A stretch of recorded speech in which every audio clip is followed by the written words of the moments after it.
Shaolin boy. ये movie है एक ऐसे बच्चे के बारे में जिसकी उम्र 6 साल के लगभग है और उसका नाम ली है। ली एक शाओलिन मोनेस्ट्री में पढ़ता है जहाँ पर वो रहने के साथ साथ मार्शल आर्ट्स की भी ट्रेनिंग ले रहा है। उसने बचपन से लेकर अब तक सिर्फ मार्शल आर्ट्स ही सीखा है, लेकिन अभी भी उसकी ट्रेनिंग रुकी नहीं है, बल्कि वो आगे से आगे बढ़ना चाहता है। फिर हम देखते हैं कि ली एक मोनेस्ट्री के अंदर जाता है और वहाँ पर बैठे हुए लोगों से माफी मांगता है। यूं तो उसने कोई गलत काम नहीं किया, ना ही उसने कोई रूल तोड़ा है, तो वो माफी किस चीज की मांग रहा है। इनफैक्ट ये माफी उस चीज के लिए है जो वो फ्यूचर में करने वाला है। अभी कुछ देर बाद उसका स्किल टेस्ट है जिसके लिए उसने कड़ी प्रैक्टिस की है और वो टेस्ट उसका सीनियर्स के साथ है। इस टेस्ट के लिए उसे अपने सीनियर से फाइट कर जीत कर दिखाना था। अब उन लोगों से बात कर ही रहा होता है कि तभी हम साइड से एक मॉन्क को आता देखते हैं जो ली पर अटैक कर देता है। अब ली चौंक तो चाहता है कि हुआ क्या है, लेकिन वो इतना अच्छा था, यानी अपने स्किल्स में इतना एक्सपर्ट था कि वो फौरन से उसका मुकाबला करता है। पर अब मॉन्क उसे किक मारता है, लेकिन गिरने की बजाय वो पीछे होता है और एक पिलर से बाउंस होता हुआ वापस आता है और अब वो मॉन्क से भी वैसे ही लड़ने वाला है जैसे मॉन्क ने उसे मारा या उस पर अटैक किया। और अब ली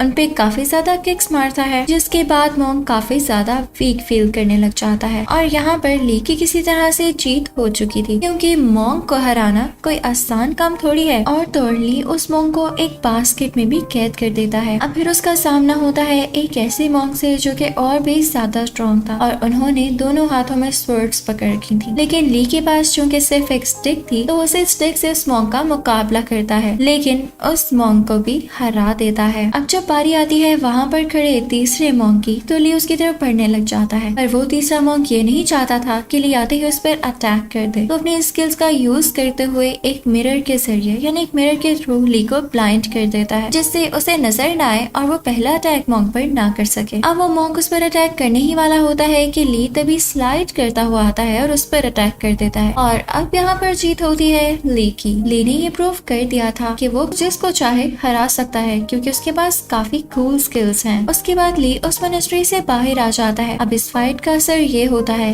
कि जो लोग उसको कमतर समझ रहे थे या कह रहे थे कि ये तो भी छोटा है, ये कैसे किसी को हरा सकता है या इसके पास कैसे इतनी स्किल्स हो सकती हैं, तो अब सारे लोग इवन वो तीनों मॉन्क्स भी उसकी इज्जत करने लगे थे, क्योंकि वो ये डिजर्व करता था। अब वहाँ पर उसे एक हेड मॉन्क मिलते हैं जो उसे बताते हैं कि उसने स्कोर कितना किया है और ये स्कोर होता है 89 आउट ऑफ 100। वो उसको ये भी बताते हैं कि इतना ज्यादा स्कोर करना उसकी एज के बच्चों के लिए काफी मुश्किल बात है, बल्कि इम्पॉसिबल है। तो उसने ये करके प्रूव कर दिया है कि वो इससे भी अच्छा स्कूल डिजर्व करता है और आगे की स्टडीज के लिए वो किसी और स्कूल में ट्रांसफर हो रहा है और उसके बाद उसे किसी और फैमिली के साथ रहना होगा। ये सुनकर बहुत ज्यादा खुश और एक्साइटेड हो जाता है और फौरन से बस में जाकर बैठ जाता है। अब सिटी पहुंचकर उसने जिन लोगों के साथ रहना था वो एक साइंटिस्ट होता है। अब इनफैक्ट लेकर जिसके साथ इंटरेक्शन होगा वो साइंटिस्ट की बेटा और बेटी है और उस बेटी का नाम लैन है। लैन भी बहुत टैलेंटेड है क्योंकि वो अपने स्कूल के कराटे क्लब की मैनेजर है। फिर हमें लैन के भाई के बारे में भी कुछ डिटेल्स बताई जाती हैं और वो होता है सिर्फ खाना खाना और खाना, यानी उसे खाना खाना बहुत पसंद है।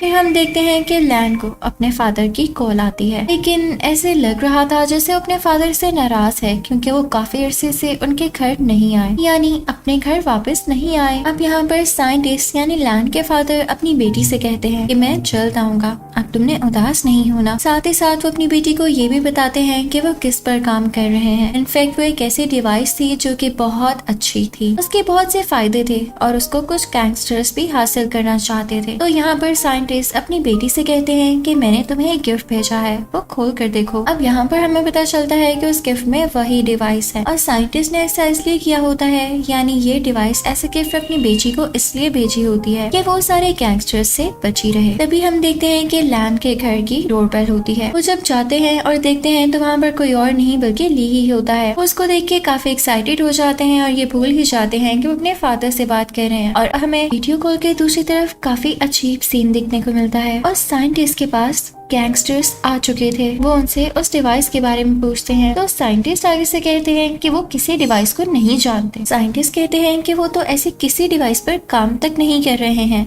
हाँ, अलबत्ता वो एक ऐसी टेक्नोलॉजी पर जरूर वर्क कर रहे हैं जिसके थ्रू उनके बच्चे उनकी मदर यानी अपनी ग्रैंड मदर से बात कर सकेंगे, यानी उनकी डेथ हो गई है। वो गैंगस्टर्स उनकी बात पर यकीन नहीं करते और सीसीटीवी फुटेज चेक करते हैं तो उन्हें पता चलता है कि साइंटिस्ट ने तो वो डिवाइस अपने घर अपनी बेटी को भिजवा दी है। तो अब यहाँ पर वो साइंटिस्ट को कैद कर लेते हैं, यानी अपना होस्टेज बना लेते हैं।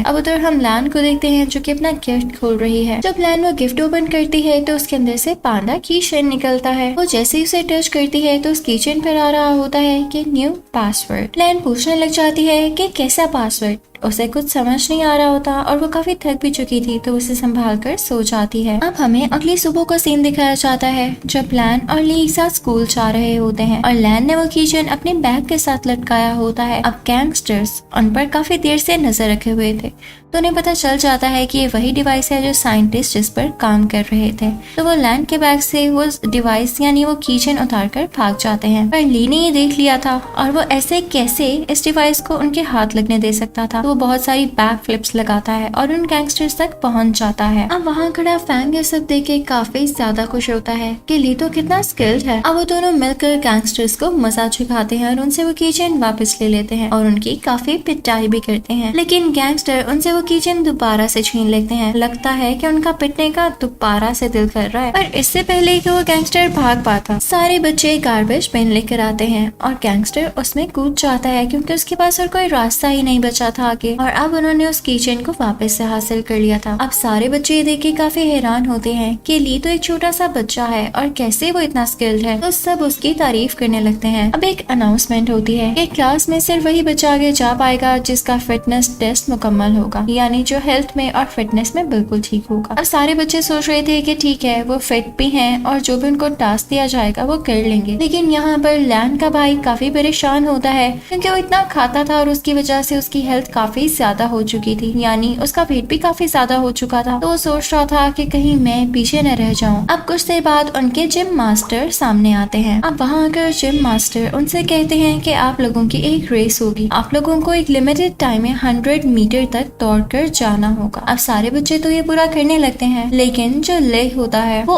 उतने ही टाइम में 200 मीटर दौड़ लेता है, यानी 2 राउंड्स कंप्लीट कर लेता है। ली के मुकाबले में बाकी बच्चे वो एक बार भी नहीं कर पाए थे। अब इसके बाद जो राउंड होता है वो पुशअप्स लगाने का होता है। अब जितने टाइम में ली 100 पुशअप्स लगा लेता है, बाकी बच्चे मुश्किल से 5 पुशअप्स लगा पाते हैं। और सिर्फ यही 100 पुशअप्स नहीं बल्कि वो एक हाथ से भी पुशअप करता है और तो उल्टा होकर भी। सारे बच्चे यहाँ पर ली की काफी ज्यादा तारीफ करते हैं और ली भी काफी खुश हो रहा होता है। अब जो नेक्स्ट राउंड होता है वो होता है जंप्स लगाने का। अब यहाँ पर ली काफी कूल फील कर रहा होता है, यानी उसे इस राउंड की टेंशन नहीं थी क्योंकि जंप लगाना तो उसके बाएं हाथ का काम था। अब उधर हमें थोड़ा सा सीन साइंटिस्ट की तरफ का भी दिखाया जाता है जहाँ पर वो गैंगस्टर्स उसे काफी ज्यादा तंग और टॉर्चर कर रहे थे। और अब सीन वापस आता है स्कूल की तरफ। अब हम देखते हैं कि फैंग का भी एक मैच हो रहा होता है तो ली सोचता है क्यों ना ये भी एक्सपर्ट है और मैं भी एक्सपर्ट हूँ तो हम दोनों एक साथ मैच लगाएं। और वो फैंग से भी यही कहता है तो वो मान जाता है और अब उन दोनों में एक मैच होता है। अब सारे बच्चे काफी ज्यादा एक्साइटेड होते हैं क्योंकि दोनों एक्सपर्ट्स एक साथ एक ही टाइम पे एक दूसरे से लड़ रहे थे।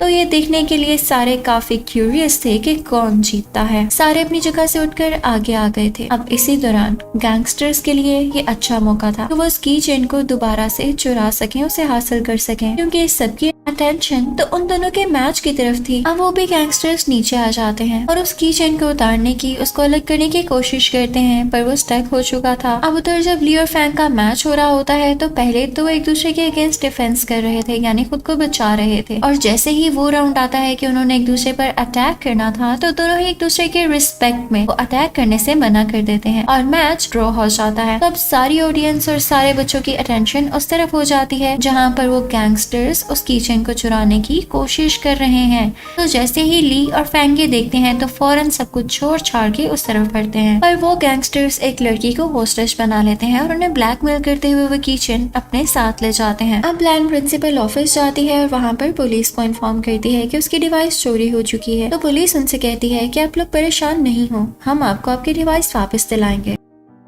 अब उधर हम ली को देखते हैं जो कि काफी सैड होता है क्योंकि वो समझ रहा था कि इन सब चीजों के पीछे वही रिस्पॉन्सिबल है, क्योंकि पहले सारे बैठे हुए थे लेकिन जैसे उसका मैच फैंग के साथ शुरू हुआ तो लैन भी अपनी जगह से उठ के उनका मैच देखने आ गई। अगर उस वक्त वो अपने बैग के साथ होती तो वो कीचेन, वो डिवाइस चोरी ना होता। लेकिन तभी सारे लोग इकट्ठे होकर ली के पास आते हैं और उससे कहते हैं कि तुम खुद को रिस्पॉन्सिबल क्यों समझ रहे हो, तुम्हारी इसमें कोई गलती नहीं है, चिन अप ब्रो। तो उसके बाद ली थोड़ा सा अच्छा फील करता है। अब हमें सीन दिखाया जाता है वहाँ का जहाँ पर साइंटिस्ट को होस्टेज बनाकर रखा गया है और डिवाइस भी वहाँ तक पहुँच चुकी है। अब वो लोग डिवाइस को ऑपरेट करते हुए अपने सिस्टम को खोलते हैं। अब वो सिस्टम उनसे पासवर्ड मांग रहा होता है पर साइंटिस्ट यहाँ पर वो पासवर्ड देने से मना कर देता है। वो सारे गैंगस्टर्स उस पासवर्ड को ब्रेक करने की बहुत कोशिश करते हैं लेकिन जब ट्राई नहीं कर पाते तो दोबारा से साइंटिस्ट के पास जाते हैं और तभी उसी वक्त साइंटिस्ट के मोबाइल पर एक टेक्स्ट रिसीव होता है जो कि लैन की तरफ से होता है, यानी साइंटिस्ट की बेटी की तरफ से होता है और उस पर ये लिखा होता है कि पापा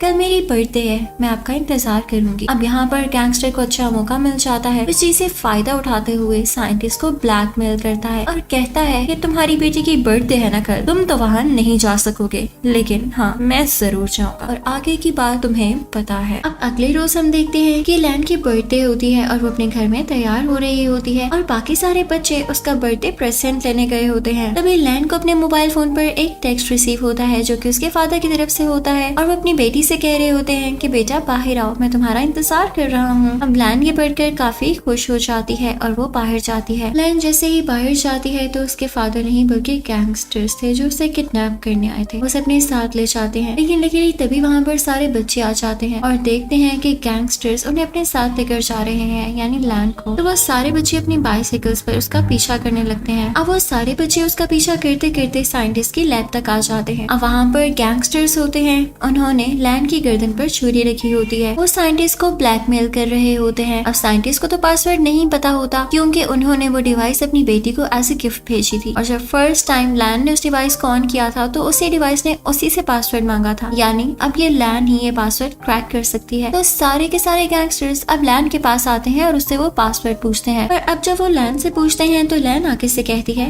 व्हाट पासवर्ड, और वो यही वर्ड्स थे जब उसने डिवाइस को पहली बार खोलने पर बोले थे। तो यहाँ पर वो पासवर्ड डिटेक्ट हो जाता है और उनका सिस्टम डिवाइस अनलॉक हो जाने की वजह से खुल जाता है, यानी रन करने लगता है। सारे लोग बहुत खुश हो जाते हैं और अब गैंगस्टर अपने उस डीलर के साथ डील करने ही वाले होते हैं। पर तभी ली और फैंग बाहर से अंदर आ जाते हैं और गैंगस्टर से लड़ने लग जाते हैं। अब बाहर से लैन का भाई भी सीक्रेटली लैब के अंदर आ जाता है और अपने फादर को और अपनी बहन को आजाद करवा लेता है। अब जब लीडर गैंगस्टर ये देखता है कि बाकी गैंगस्टर्स तो मारे जा रहे हैं और ये सारे लोग अंदर आ गए हैं तो वो जल्दी से अपना ब्रीफ केस उठाकर बाहर भागने लगता है कि मैं तो अपनी जान बचाकर भाग जाऊं और अपना मतलब पूरा करूं। अब उसके पीछे साइंटिस्ट और उसकी बेटी लैन भागने लगते हैं और फैंग लैब के बाहर उस गैंगस्टर के राइट हैंड मैन से लड़ रहा था। वो राइट हैंड मैन काफी ज्यादा स्ट्रॉन्ग होता है, इस वजह से फैंग को उसे हराने में थोड़ी प्रॉब्लम हो रही थी, लेकिन तभी उसे ली ज्वाइन कर लेता है और अब वो दोनों अपनी स्किल्स को यूज करते हुए मिलकर उसे हराने लग जाते हैं। उससे बहुत फाइट करते हैं, कई तरीकों से फाइट करते हैं और इवेंचुअली वो टाइम आ जाता है जब वो उस आदमी को हरा देते हैं। तभी वहाँ लैब में पुलिस आ जाती है जो बाकी के गैंगस्टर्स को अपने साथ पकड़ लेती है और उन्हें कैद कर लेती है, अरेस्ट कर लेती है। यहाँ पे साइंटिस्ट,